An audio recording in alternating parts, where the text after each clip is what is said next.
Hay ciudades en el mundo que se caracterizan por ser sumamente peligrosas. Es notorio que se diga que la ciudad de Nueva York es una de las más peligrosas del mundo. Esa es la fama de esa ciudad. Pero hay otras que son tanto o más peligrosas que Nueva York. He estado en la capital de México, una ciudad de 25 millones de habitantes. Ciudad México es peligrosa, particularmente para personas que no son de allí, que no conocen muy bien cómo se desarrolla la vida en esa gran ciudad. Cuando he visitado la capital de México, el hotel donde me he hospedado, siempre una persona empleada del hotel me advierte que ponga sumo cuidado, que no salga solo por las calles de la capital de México, que si necesito un taxi, ellos llaman y lo piden, pero que procure no andar solo por la ciudad.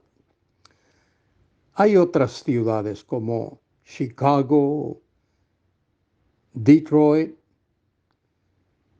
Los Ángeles y otras ciudades de menor tamaño, pero que también son peligrosas. Ciudades como Tokio, Japón, también es notoria porque hay peligro si uno trafica, si uno camina solo por algún barrio o por las calles de la ciudad. Es importante entender que el ser humano, el hombre, la mujer, el ser humano que vive en este mundo, tiene la semilla del pecado dentro, lo que se llama depravación total. Cualquier ser humano es capaz de hacer lo peor en cualquier momento de su vida en este mundo. Somos seres pecadores, depravados, malvados. Esa es la realidad. Alguien diría, ¿hay excepciones?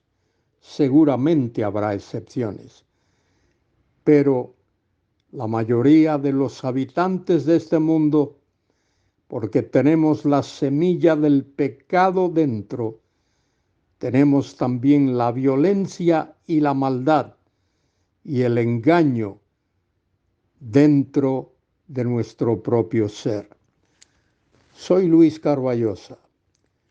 Hoy comento con vosotros un breve pasaje en la epístola del apóstol Pablo a Tito, capítulo 1, versículos del 13 al 16. Pablo envió como delegado apostólico a Tito a la isla de Creta y lo envió allí para que organizara el trabajo de la iglesia en esa isla, la isla de Creta. ¿Qué hacía falta allí? Hacía falta ancianos en las iglesias.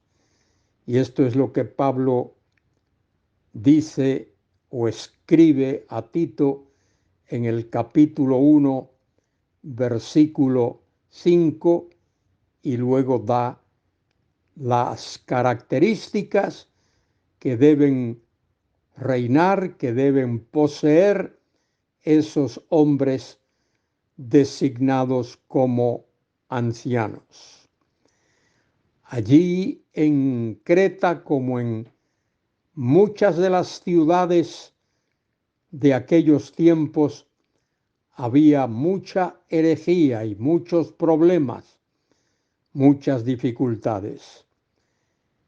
Pablo, al escribir a Tito, habla de ciertos profetas o profeta y dice que uno de ellos, en el versículo 12 del capítulo 1, su propio profeta dijo: los cretenses siempre mentirosos, malas bestias, glotones ociosos. Esas descripciones, esos adjetivos, esos calificativos nos dicen con qué tuvo que luchar Tito allí en Creta cuando Pablo lo envió para que estableciese ancianos, para que organizase el trabajo de la iglesia en aquella isla. Y dice Pablo en el versículo 13, este testimonio es verdadero. Eso de que los cretenses eran siempre mentirosos, malas bestias, glotones ociosos, eso no era solo una propaganda, no era solo algo que había dicho uno de los supuestos profetas allí. Pablo dice, este testimonio es verdadero. Es decir, que lo que se dice de los hombres allí en Creta era verdad, siempre mentirosos, malas bestias, glotones ociosos. Pero, querido escuchante, querido hermana, querido hermano, hoy día también tenemos personas en nuestro medio con las mismas características. Pablo dice, este testimonio es verdadero, por tanto, repréndelos duramente, llámales la atención, repréndelos y observe para que sean sanos en la fe. La palabra sanos ahí es la que se usa para hablar de alguien que no está enfermo, alguien sano que no tiene ninguna enfermedad. Dice Pablo, repréndelos para que sean sanos en la fe, no atendiendo a fábulas judaicas, tradiciones, mitos, igualmente como ocurría en Éfeso, no atendiendo a fábulas judaicas ni a mandamientos de hombres que se apartan de la verdad. Apartarse de la verdad es apartarse de las sagradas escrituras, de la verdad del Evangelio. Y dice Pablo que había muchos que se apartaban siguiendo mandamientos de hombres, se apartaban de la verdad, del camino de la verdad, del Evangelio de Cristo. Y añade Pablo, todas las cosas son puras para los puros, mas para los corrompidos e incrédulos nada les es puro, pues hasta su mente y su conciencia están corrompidas. La persona que vive en este mundo sin Cristo, sin Dios, sin fe, sin esperanza, tiene una mente corrompida, un corazón corrompido, una conciencia corrompida. Y Pablo los llama incrédulos, a quienes nada les es puro, pues hasta su mente y su conciencia están corrompidas. Y Pablo termina diciendo, profesan conocer a Dios. Con la boca dicen que conocen a Dios. Conocer a Dios es algo muy personal y es algo muy directo. Conocer a Dios es tenerlo en la vida, tenerlo en el corazón, en el propio ser. Querido escuchante, ¿conoces tú a Dios? Solo lo puedes conocer si conoces a Cristo y si reconoces a Cristo como tu Salvador. Dice Pablo, profesan conocer a Dios, pero con los hechos lo niegan. Su conocimiento es mera teoría, solo teórico.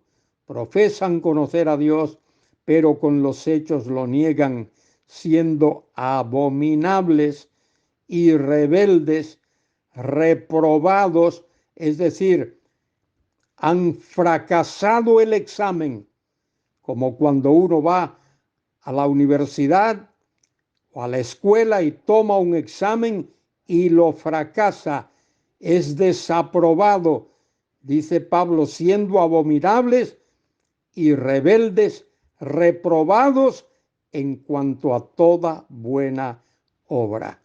Qué cuadro tan tremendo dibuja el apóstol aquí tocante a aquellos que no conocen a Cristo como Salvador. Querido hermano, querida hermana, alza tus ojos al cielo, clama a Dios y pídele a Dios que te dé un corazón limpio para su gloria y para su honra. Que Él te bendiga y te guarde y te proteja, ahora y cada día de tu vida, para la gloria de Cristo nuestro Señor. Amén y amén.